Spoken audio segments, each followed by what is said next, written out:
Even if you narrow down a simple online search, the top results such as for the most active volcanoes in Alaska are often quite wrong. And this is why I created a handy chart that I hope will now serve as the default result for the most active volcanoes in the United States along with its various subregions. Before I unveil the unrest of my list, I need to briefly explain my methodology.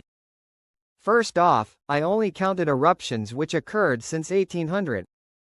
The reason for this is that before the 19th century in North America, human population distribution was such that the vast majority of eruptions from submarine volcanoes, Aleutian Island volcanoes, and those in the northern Mariana Islands would have been mostly missed.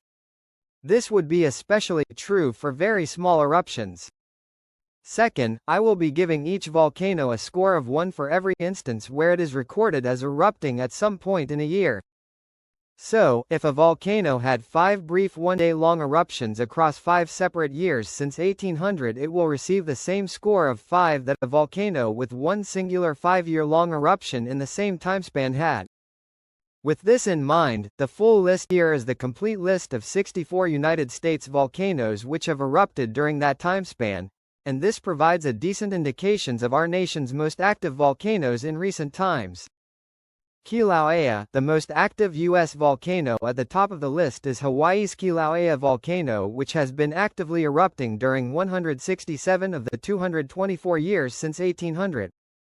Almost entirely producing effusive eruptions during this timespan, Kilauea's high total is primarily composed of multiple several-decade-long eruptions, including a 71-year-long episode of continuous eruptive activity between 1823 and 1894.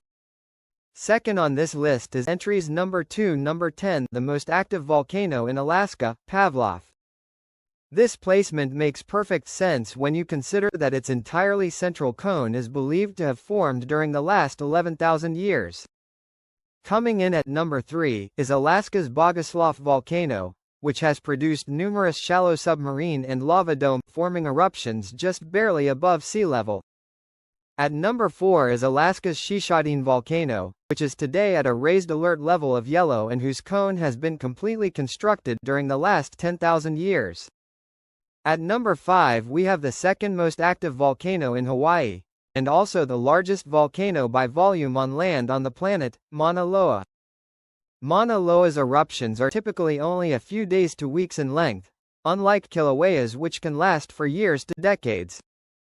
At number 6 is Alaska's Akutan volcano, which produced frequent explosive eruptions.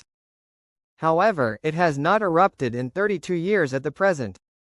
Number 7 is Washington State's Mount St. Helens, whose highly explosive eruptions need no introduction since it is one of the most consistently highly explosive volcanoes on the planet.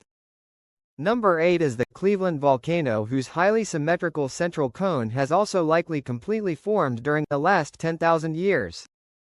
Alaska's Okmok volcano ranks in as number 9, which in recent times has experienced fairly frequent eruptions as part of its post-caldera formation eruptive activity since these massive calderas formed in climate-altering eruptions in 76-79 BCE and 44 BCE.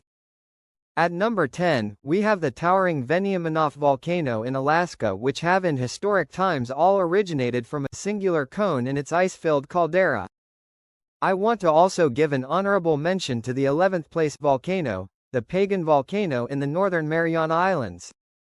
I have now briefly ranked the most active regional summary volcanoes in Alaska, Hawaii, the northern Mariana Islands, American Samoa, and the lower 48 U.S. states since the year 1800.